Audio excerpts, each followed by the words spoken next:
this obsession with rain. Let's see, we're gonna move right along here. I'm gonna read this. I'm getting there. I haven't read this. Maybe I read it once. I don't know if I'm not sure if I read this before. I really don't know. Yeah, I used to hitchhike a lot, and I got this ride from this guy named Johnny Wells. And eventually I wrote a poem about Johnny Wells. Johnny Wells, the bop of his horn and the slow control blocking of brakes. Johnny Wells opened the passenger door when his red withered Jimmy, ending an hour and a half of hopeful waiting in a cold rain and a safe distance from the toll booths of the Ohio Turnpike near Youngstown, where I-80 leaves Pennsy and changes its name to Charge Money. I've been on the road since morning and heading west to Seattle with a backpack and a dream of finding the real America of the coast of Kerouac and Cassidy at 70 miles an hour in the shadows of the bluffs and the sweaty glare and smoky horns of long-forgotten honky-tonks. I rode shotgun, and as late summer dusk became night, we talked through the darkness, the grinding of gears, and the oncoming rush of interstate cars. Johnny Wells was a simple man with a girlfriend in New Jersey and a belief that hard work and clean living paid off. We bypassed the mega truck stop at Toledo 5, where Johnny said had hookers and sex shops and all the uppers along Holler Goody, Robin's Eggs, Crossroads, Dexys, $2 extra if you wanted worse. Instead, we pulled in for burgers at Toledo 4, my first taste of Wendy's square patties with cheese, before he turned north and took me all the way to Flint. By that evening, I'd been up on the UP and settled in by the shore of the gentler Gray Lakes, drinking Strohs with metalheads from Detroit. And it'd be another 7,000 miles until I made it home from that trip that would lead to so many others, to so many miles that counting lost importance. But I still remember the adolescent wonder of the road, the Pensioners Hotel in Fargo, the legendary blacktop of Route 66, the sunrise at Flagstaff, of Catfish in Knoxville. I can still hear in that quiet place where I still believe in something, Johnny Wells grinding gears, talking to the darkness, never stopping for the temptations of the night. That was fun for the piano.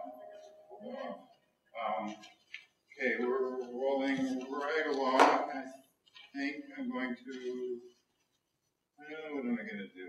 I think I'm definitely going to read this, and then we'll see. Okay. This is another poem about the New Mexico woman. You get some of my poems in my head sometimes. Hummingbirds. And then Misspent Youth.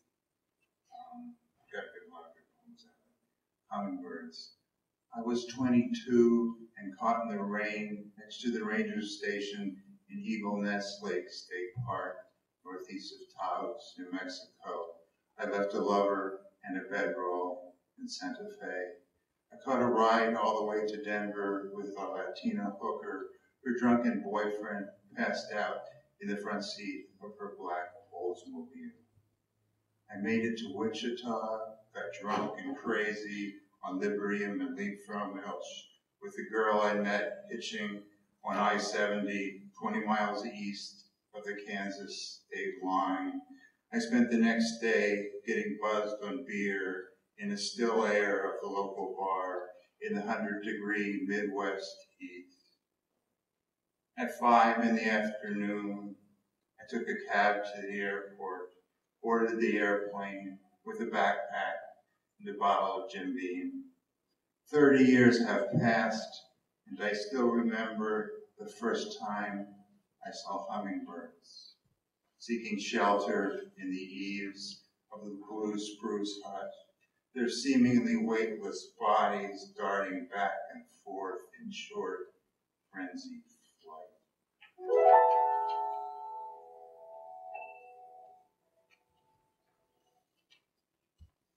I think I'm going to read one more and then do another piece. I'm going to skip along. This is called What If I Were Leonard Cohen. It's sometimes you do these writing exercises where you do these prompts, what if, and you fill in the blanks, and usually they suck, but this one I like it. You actually got a poem out of it. What if I were Leonard Cohen? What if I carried the moon in my back pocket? Could I dance in my sleep, swallow the moon whole? What if it were always Tuesday and the sun peered through a large cloud shaped like a rabbit? What if the rabbit came all the way from New Mexico? What if the rabbit were blue? What if the rabbit carried the moon around in your back pocket? Would you smell like fennel, rain? What if I were Leonard Cohen, young and dreamy? Would you promise me rain? There are lies we tell ourselves. I am not a procrastinator or a pugilist. I will fight like hell. When I remember you, you smell like rain. It will be a Tuesday, and the sun will peer through a large cloud. The cloud will be shaped like a rabbit that came all the way from New Mexico. The rabbit will be blue. What if I died that afternoon while you sipped a Cosmo in the main bar of the Chelsea Hotel? Would you be hanging out with Janis Joplin, Thomas Wolfe, Dylan Thomas? Would I be Leonard Cohen under a big cloud that looks like a jackrabbit from New Mexico? What if the rabbit were blue? We'll remember it the way we want to. Will you end up weeping in grocery stores near the melons?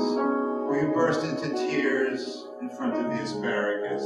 You swallowed the moon whole in Taos, New Mexico. It was a Tuesday, and the sun seeped through a cloud shaped like a rhinoceros. The cloud was not blue. The last time I saw you was in St. Paul, Minnesota. You promised me solace. I promised you rain.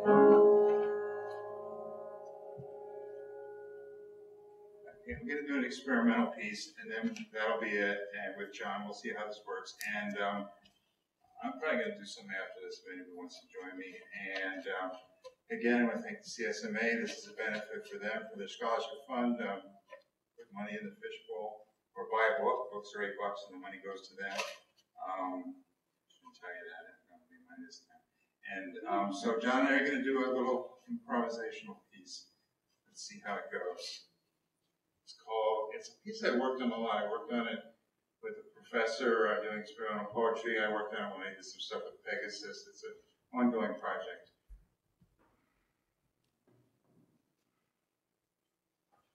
The word. In the beginning there was the word, and at the end there was the word, and the word was the word, and the word was not the word. The word was the word. The word was red, and the word was yellow, and the word was blue, and the word was green, and the word was agri-violet. The word was silver, the word was Taos, New Mexico, the word was Allentown, Pennsylvania, the word was Detroit, Chicago, Albuquerque, Arizona. The word talked, the word was Jeff Kerouac, the word was Allen Ginsberg, the word was not Allen Ginsberg, the word was the word. It began with the word, and it ended with the word, it started with the word, and then it all came back to the word.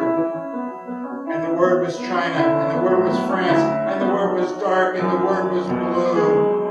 And the word cried in the morning, and the word ate pizza for lunch, and the word danced on the moon, and the word went to stripper bars, and the word went to church, and the word went to hell, because the word was the word, and the devil was the word, and the devil was not the word, and it started with the word, and it ended with the word, and it all came back to the word. The word.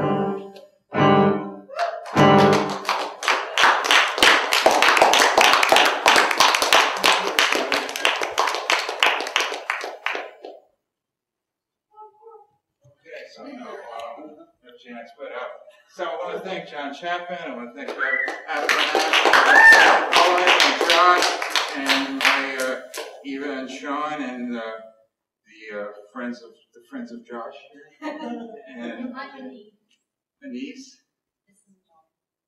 This is what? They're family. They're not just friends. This is the family. Okay. We're going home in the same house. So. Okay, and anyway, so thanks for coming. Thanks for the CSMA for letting us do this. This is really exciting because I think it started something. It was just to work with the piano and prop to, and wonder what we could do if we work on it a little bit more planned. It should be exciting. So thanks a lot. Thanks for coming by.